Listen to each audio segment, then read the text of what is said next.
Bueno, pues yo creo que vamos a pasar ahora a la siguiente ponencia, que va también de microbiota, de probióticos y en este caso de inmunomodulación. Uno entra en la farmacia y dice, deme un probiótico, cualquier probiótico, mejora las defensas, sirve para todo. Bueno, aquí tenemos una enorme suerte. Cuando se habla de microbiota, cuando se habla de probióticos, en este país hay un nombre que aparece rápidamente, que es el de Francisco Warner. Francisco Warner, del Hospital de Laval de Hebrón, es un experto a nivel mundial en microbiota, en inflamación intestinal, y es alguien que nos puede llevar desde la básica hasta la medicina más clínica.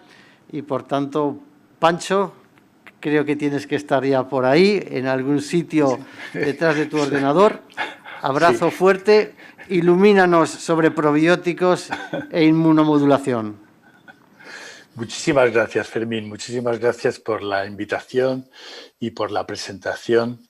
Voy a compartir pantalla también y a lanzar la presentación. Bueno, este año es el año del microbioma humano para la Organización Mundial de Gastroenterología, y lo digo porque visitando la página web de la WHO hay una nueva edición del libro sobre el manual de la WHO sobre la microbiota, y hay distintos recursos, conferencias que se han dado online, hay también guías clínicas, etcétera, que puede ser interesante para visitarla, porque son temas gratuitos, PDFs que se pueden descargar gratuitamente.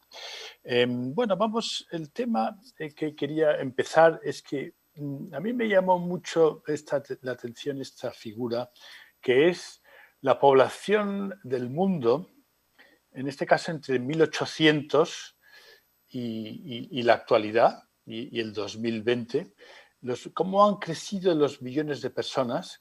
Abajo se vería desde antes, o sea que era una línea relativamente plana que empieza a crecer en el siglo XIX, pero se dispara al final del siglo XIX y coincide. Aquí en 1881 hay un congreso en el que se predica ya de verdad la teoría de los gérmenes, y es cuando se empieza a esterilizar el material quirúrgico, cuando se empieza a aislar, pero no solamente a aislar, sino a quemar, a utilizar sistemas para destruir gérmenes, que primero son relativamente simples y primitivos, pero luego aparecen alcohol, antisépticos. Bueno, y tiene un impacto tremendo, que efectivamente va relacionado con la industrialización, muchos otros aspectos, pero cambia la vida en el globo terrestre.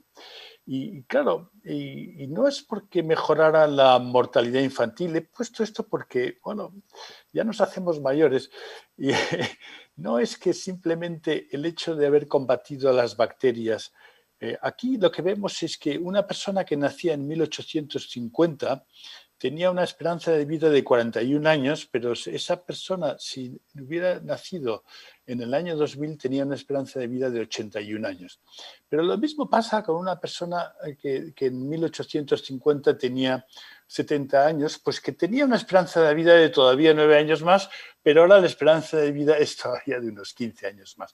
Es decir, que ha mejorado la esperanza de vida en todos los aspectos, excepto en esta situación que fue la Spanish Fever en 1918. Estos son datos de Inglaterra y Gales, donde hubo mucha mortalidad por esto. Bueno, en fin, que la vida en el globo terrestre ha cambiado y han aparecido las enfermedades nuevas, que son las enfermedades crónicas no transmisibles. Las enfermedades que sabemos que incluyen enfermedades mentales, los cánceres, las enfermedades cardiovasculares, muchas enfermedades inflamatorias. Y claro, y esto es el problema que ahora tenemos en medicina, y por distintos modos, visitando, por ejemplo, esta página web de la Universidad de Gent en Bélgica, pues lo que se ve es que muchas de estas enfermedades se asocian a disbiosis. O sea, llevamos ya 10 años viendo que la microbiota está influyendo en estas enfermedades crónicas no transmisibles, y esto es lo que ha despertado mucho interés. En este artículo, que es una revisión que se publicó hace un año, más o menos lo que se viene a decir es que la microbiota de la sociedad industrializada es un factor de riesgo de enfermedad. Bueno, y por ir al grano, más o menos lo que vienen a decir es que se ha perdido el equilibrio que teníamos de contacto con el mundo microbiano, con sus peligros, pero que a la vez nos hacía fuertes, de una dieta de productos relativamente poco procesados, muy naturales, a una situación en la que prácticamente comemos productos ultraprocesados, en los que se ha primado el valor energético y se ha dejado aparte lo que polifenoles no sirven para nada, fibras no sirven para nada. Y ha empezado el contacto con muchos productos químicos. Bueno, y de algún modo todo esto probablemente es lo que nos puede hacer entender estas nuevas epidemias. Pero bueno, el dato quizá también es el contacto con el mundo microbiano ha cambiado, nuestra microbiota ha cambiado en pocos años. Claro, ¿por qué la microbiota puede tener importancia en inmunomodulación? Pues porque realmente la superficie del tubo digestivo está poblada por una serie de organismos o una serie de estructuras que se llaman los folículos linfoides, que no teníamos en cuenta hace 10, 15 años. Pensábamos que la inmunidad se había estudiado en muestras de sangre y los linfocitos era una cosa sistémica. Y no caíamos en que la ventana de esta inmunidad es el tubo digestivo con estos epitelios asociados a los folículos linfoides que son capaces de captar antígenos que transitan en la luz y van dando información a estos folículos y ahí se van tomando decisiones. Y bueno, si hacemos inmunohistoquímica en el tubo digestivo para buscar linfocitos B o linfocitos T, fíjense lo luminoso que está, mucho más luminoso a lo mejor que si cogemos una muestra de sangre periférica donde predominan los glóbulos rojos y no encontraríamos tantas concentraciones de linfocitos T o de linfocitos B. O incluso en las áreas más próximas a la superficie del intestino. O, por ejemplo, si miramos la cantidad de inmunoglobulinas, hemoglobina A, hemoglobina G, la hemoglobina A es la más frecuente, como sabemos, en el tubo digestivo, o linfocitos helper o linfocitos citotóxicos. Los linfocitos citotóxicos entre el epitelio se ve muy claro, es un estudio inmunohistoquímico en muestras humanas, se ve cómo todo el sistema inmunitario está alrededor del tubo digestivo y los estudios de Perra et al. Que distinguieron realmente entre estas áreas de inducción que estarían alrededor de estos folículos linfoides donde se obtiene información, donde hay replicación y expansión de clones de células B que luego serán plasmocitos o de células T que harán la inmunidad celular tan importante, por ejemplo, para la defensa contra el coronavirus. Luego esto pasa a todo el sistema por vía linfática y por el conducto torácico a la sangre y se vuelve a distribuir por todo el tejido, incluso las zonas efectoras en la superficie de la mucosa digestiva proceden de la sangre. Es decir, es un área de inducción que se reparte por todo el cuerpo y un área de defensa también en el tubo digestivo. Pero todo esto nos hace entender que efectivamente la inmunomodulación está muy, muy, muy relacionada con la presencia de microorganismos en la luz del intestino. Pero este experimento a mí me llamó mucho la atención, que bueno, no es un experimento, es un estudio en el que en pacientes que tienen un melanoma metastático, la quimioterapia, como ustedes saben, falla en el melanoma, pero la inmunoterapia funciona relativamente bien. Ha sido un cambio sustancial en el tratamiento del melanoma metastático. La inmunoterapia se basa en anticuerpos monoclonales dirigidos ante unos receptores concretos de los linfocitos que hacen que el linfocito no entre en apoptosis y ese linfocito es el que destruye la célula cancerígena. O sea, se trata en reforzar al sistema inmune para que sea el sistema inmune el que nos defiende sobre el cáncer.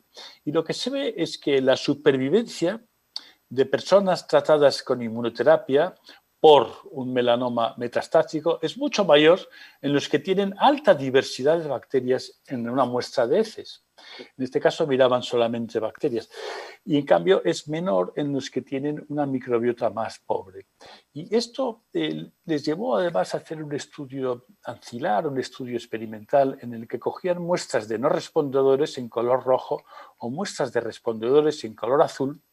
Estas muestras se implantaban en un ratón gen-free, es un ratón en que su microbiota estaba por configurar.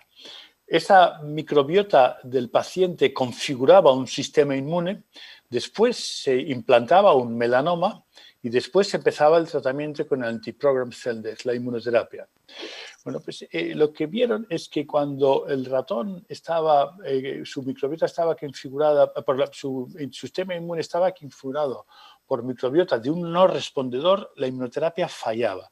El volumen del tumor seguía creciendo. En cambio, cuando un ratón, su sistema inmune estaba bien configurado e instruido por una microbiota diversa, su sistema inmune era más potente y capaz de frenar el crecimiento de este tumor. Esto a mí me parece muy importante. Estamos trasplantando por medio de ese, es un fenotipo que potencia el sistema inmune y la respuesta inmunitaria.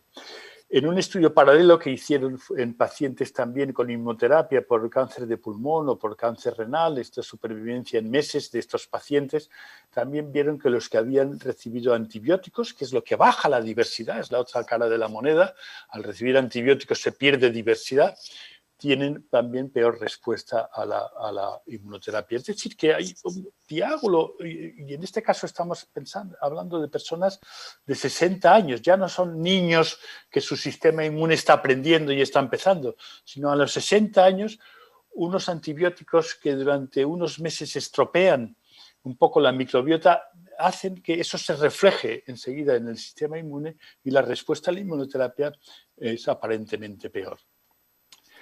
En fin, los probióticos van a poder hacer algo en el área de inmunomodulación. Bueno, uno pensaría, claro, damos un probiótico y se va a perder en la microbiota intestinal. Y efectivamente, los probióticos se pueden reconocer en las heces, pero realmente no cambian mucho la composición de la microbiota intestinal. Pero sí que lo hacen en la microbiota del intestino delgado. Esto es un estudio que se hizo en pacientes que tenían una ileostomía. Y los colores sería la composición bacteriana en el efluente de la ileostomía. Y esta flecha gris es el momento en el que se da unos probióticos, unos lactobacilos. Y este color gris entonces aparece, fíjense, 7 horas después sigue habiendo y 24 horas después todavía hay una proporción importante del lactobacilo. ¿Por qué? Porque la población en el tubo digestivo delgado, en el intestino delgado, no es muy densa de bacterias y una dosis de probióticos de 10 elevado a la 9 está muy por encima de estas densidades de 10 elevado a 3, 10 elevado a 4 o incluso 10 elevado a la 7, que es en la parte más distales del intestino. O sea que ahí los probióticos sí que sería, como decía Colin Hill en este ejemplo, pues si esto sería el intestino delgado, que tiene normalmente unas bacterias en tránsito, cuando entra un probiótico tiene un impacto que se multiplica por 1000, por 10.000 la cantidad de bacterias que hay. Y probablemente esto no era lo normal en nuestros antepasados, que cada vez que comían entraban miles de bacterias que ponían en marcha señales a lo largo de estos folículos linfoides del intestino delgado. Es decir, que sí que hay esperanza de que por ahí podríamos mejorar la situación. Y de hecho, este es un estudio que se publicó apenas hace 10 años ya, en el que se daban unos probióticos a individuos o placebo y se obtenían y se hacían biopsias para ver la transcriptómica, para ver qué pasaba, qué genes se estaban expresando. Son genes relacionados con citoquinas, bueno, distintos genes. Y se veía que, por ejemplo, el Rhamnosus o el Casei tienen unas respuestas bastante específicas y además esto con poca variación entre los distintos individuos. En cambio, el Acidophilus, en este caso, pues variaba mucho las respuestas. A lo mejor daba más señales, pero era muy variable de unos individuos a otros. Es decir, que sí que cabe pensar en que puede haber bacterias que actúan más selectivamente sobre el epitelio y pueden poner en marcha unas señales u otras. Por ejemplo, otro estudio que también es interesante, este es un probiótico conocido porque es el que se utiliza bastante en intestino irritable, porque en sus primeros estudios se vio que tenía un efecto antiinflamatorio, es el que se aisló en el University College Cork, el que estudiaron Eamon Quigley. Y bueno, lo que se ve que también el consumo de este probiótico se relaciona con que en sangre periférica aparezcan más células T reguladoras. Esto sería antes y después de 8 semanas de consumir. Hay más células T reguladoras, sobre todo expresando el CD25, que es para la interleucina 10. Y también que producían más interleucina 10. Esto sería el placebo y esto serían...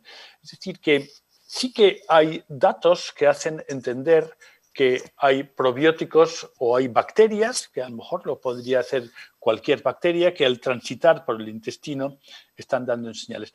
Pero ¿tiene esto un impacto clínico o es simplemente estamos moviendo pues CD8, CD20 sin saber qué significado tiene? Pues bueno, me parece este es un estudio observacional muy interesante. Me parece que la doctora María Luisa Miarin participa en este estudio, es la cohorte TEDI, que son 8.000, casi 9.000 niños que se enrolaron después del nacimiento porque tenían alelos de riesgo para la diabetes tipo 1, la diabetes autoinmune, o que eran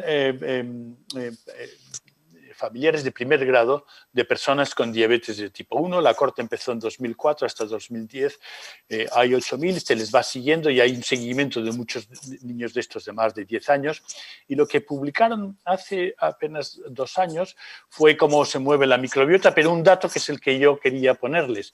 O sea, ellos lo que van siguiendo estos niños y van viendo cuando aparecen autoanticuerpos anti-insulina o anticélulas productoras de insulina. Hay una batería de anticuerpos que la autoinmunidad contra los islotes de Langerhans, que ellos pueden distinguir. Y lo que vieron es que los niños o los bebés que habían estado en contacto con probióticos desde el primer mes de vida o los primeros 90 días de vida, que serían estas dos líneas, pasaban, estas dos líneas de aquí, pasaban más tiempo libres de autoinmunidad. En cambio, pues un 12% de los que durante el primer año no tomaron ningún probiótico de cualquier tipo, pues tenían un 12% de aparición de estos autocuerpos de autoinmunidad. Es una reducción del 30% del riesgo de autoinmunidad. Y es un dato de la vida real, es decir, que en estos niños que han estado pasando más bacterias por el tubo digestivo en esa etapa de formación del sistema inmune, ha habido menos fenómenos de autoinmunidad, quizá porque todavía es un intestino muy permeable y estos probióticos han desinflamado la pared. Hay muchas especulaciones alrededor. Otro estudio que también es importante porque se hizo en la India es en niños que nacen en poblados fuera de ciudades donde hay alto riesgo de sepsis, y ellos habían visto que este probiótico que implantaron no muy conocido, pero que desarrollaron en Estados Unidos y que vieron que en los niños en la India, cuando un bebé se le daba, este probiótico se mantenía durante meses, y que también vieron que si se asociaba a un prebiótico, a un fructooligosacárido, podía estar durante meses. Lo que hicieron es, niños recién nacidos, se les daba durante 7 días, entre el segundo y cuarto día de vida, este probiótico. Solamente 7 días, y era para ver la incidencia de sepsis neonatal en estos niños. Fue un estudio de intervención, en este caso, pero un estudio de intervención con un grupo de control que recibía placebo de 2.000 y pico niños y otro grupo que recibía este simbiótico, este lactobacilo. Y efectivamente, pues hubo diferencias importantes.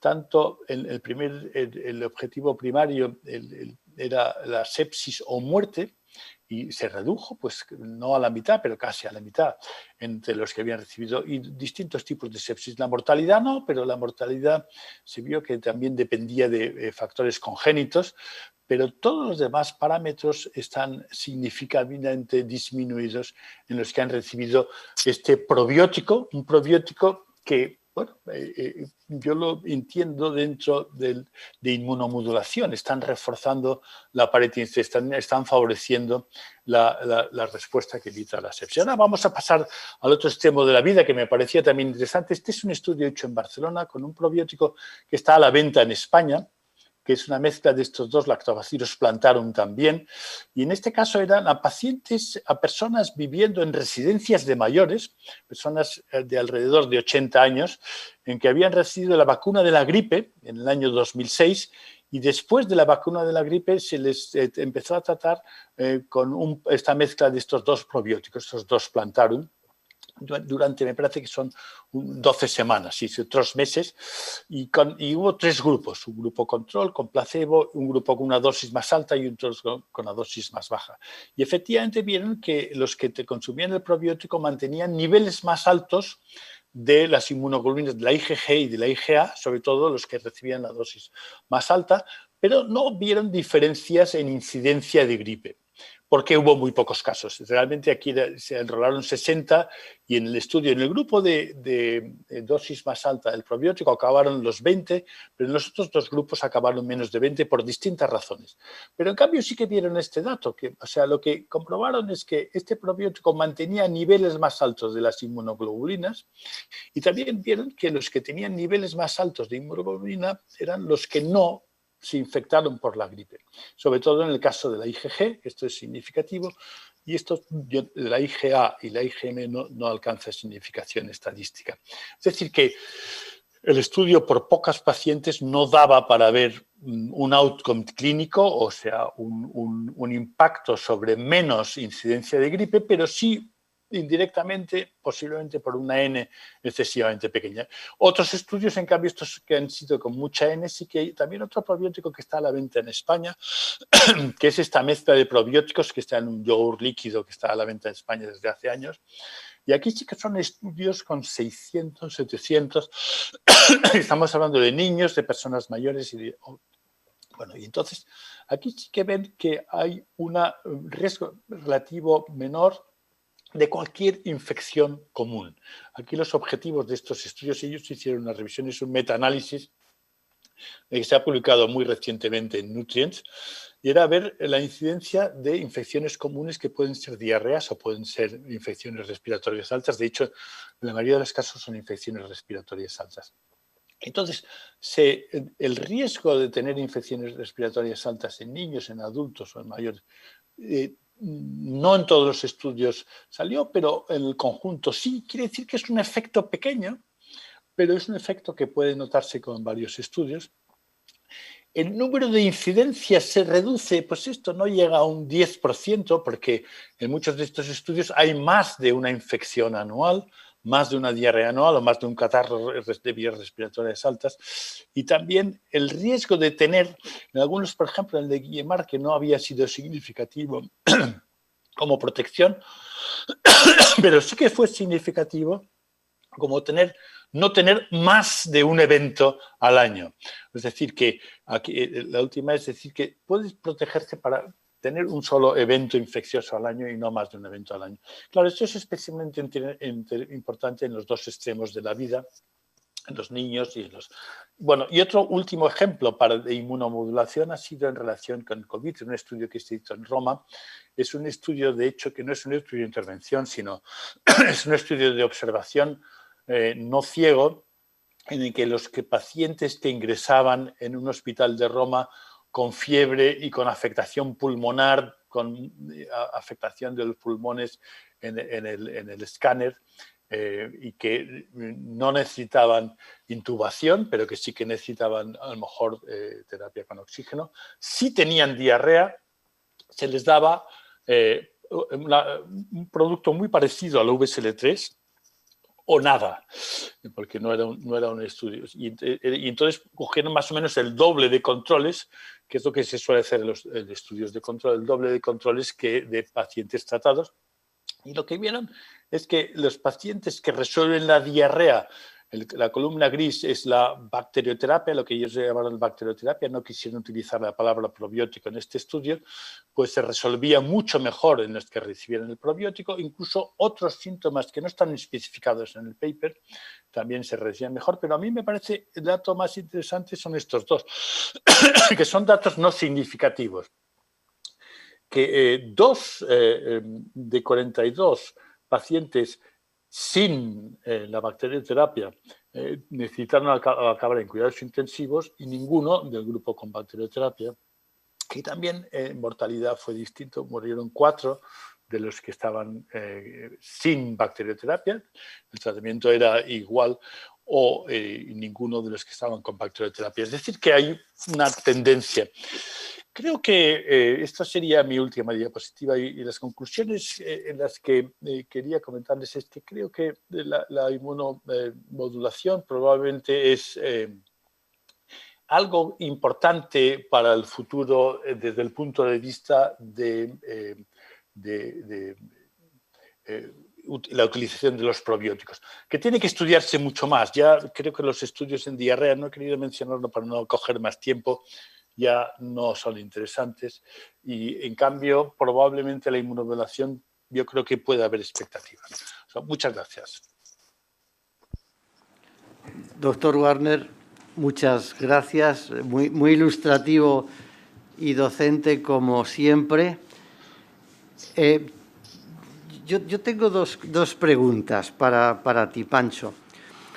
Una es sobre el principio y el final de la vida, el efecto de los probióticos, pero hace no mucho tuvimos una reunión en la que se hablaba del posible beneficio de los probióticos en el envejecimiento y en su efecto inmunomodulador y antiinflamatorio.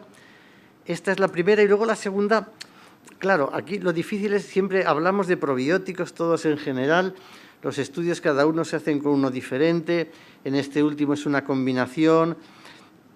Si tú tuvieses que decirnos qué probióticos, alguno de ellos, y si mejor aislados o en combinación, yo te pediría que con la amistad y la ciencia que tú tienes te mojases un poco. Sí. Bueno, a ver, yo tengo que reconocer en primer lugar que es que la industria ha ido a lo fácil a hacer estudios en diarrea, que son estudios de una semana, y realmente no hay estudios muy sólidos, ni siquiera en intestino irritable, estudios a largo plazo. Y entonces, la evidencia es pobre. Y yo me muevo más en que creo que sí que hay espacio y esperanza. Y entonces, para mí, pues, Saccharomyces boulardii para prevenir la diarrea por antibióticos lo veo muy claro. No he puesto un estudio que quería ponerlo, pero se ha hecho demasiado largo. Saccharomyces boulardii en pacientes con SIDA a mí me parece muy interesante porque vieron reducción de la microglobulina, que es la citolisis de linfocitos. Es decir, este sería Lactobacillus GG, es otro que hay muchos datos en alergias, en eczema atópico, también sería inmunomodulación que aquí no ha salido. Y bueno, y la mezcla VSL3, ya tampoco lo he puesto, tiene interés en enfermedad inflamatoria intestinal, sobre todo en colitis o en otitis, efecto modesto, si damos, pero tiene sus sitios, sobre todo en niños, en los que no queremos utilizar fármacos inmunosupresores más fuertes. O sea que estos serían ejemplos. Y yo reconozco en primer lugar que es mucho menos de lo que uno esperaría. Probablemente no se han hecho estudios de calidad adecuados y a largo plazo, pero pienso que es un área que, para mí, el interés de los probióticos va más en la línea de la inmunomodulación. Tenemos una pregunta de Juan Carlos, la verdad es que es buena, a lo mejor es un poco especulativa, pero a ti como ponente te toca responder a lo que preguntan los oyentes. La pregunta es buena. Alguien que se dedica a microbiota, a modulación de inmunidad, ¿cómo crees que va a afectar en su microbiota, en su inmunidad, los niños que han nacido en la actualidad y que están con la hiperhigiene de los confinamientos, las mascarillas y la menor exposición a los microorganismos? Teoría de la higiene, ¿habrá un súper rebrote de enfermedades inflamatorias y autoinmunes? Pancho, ¿qué te parece? Ya, esto se ha comentado bastante. La verdad es que no lo sabemos, pero sí, esto es importante. Y también, pero aquí hay un comentario que muchas veces se hace. Tampoco tenemos que volver a la porquería de la Edad Media y estar todos sucios, que a veces... Sí, o sea, hay que corregir probablemente solamente 50 o 60 años. Y yo diría que lo importante es que este niño le bese su madre, su padre y sus hermanos y que no pierda, que hay que ir con cuidado cuando hay un riesgo de que alguien está enfermo, pero mantener el contacto en familia, sobre todo durante los primeros tiempos de la vida, yo creo que es lo que necesitamos. No perder por lo menos la microbiota que traemos desde el siglo pasado. No la perdamos. No podemos volver a la de Amazonia, pero no perdamos la que ya tenemos. En fin. Bueno, no lo sé. Yo creo que en esta pandemia hemos perdido muchas cosas. No sé si también hemos perdido nuestra microbiota étnica. Bueno, oye, Pancho, muchísimas gracias, doctor Warner, por esta presentación tan fantástica. Y ahora vamos a pasar a la siguiente comunicación y le pido, por favor, al doctor Agustín Balboa que presente a los ponentes que se van a pelear como leones por dos opiniones diferentes.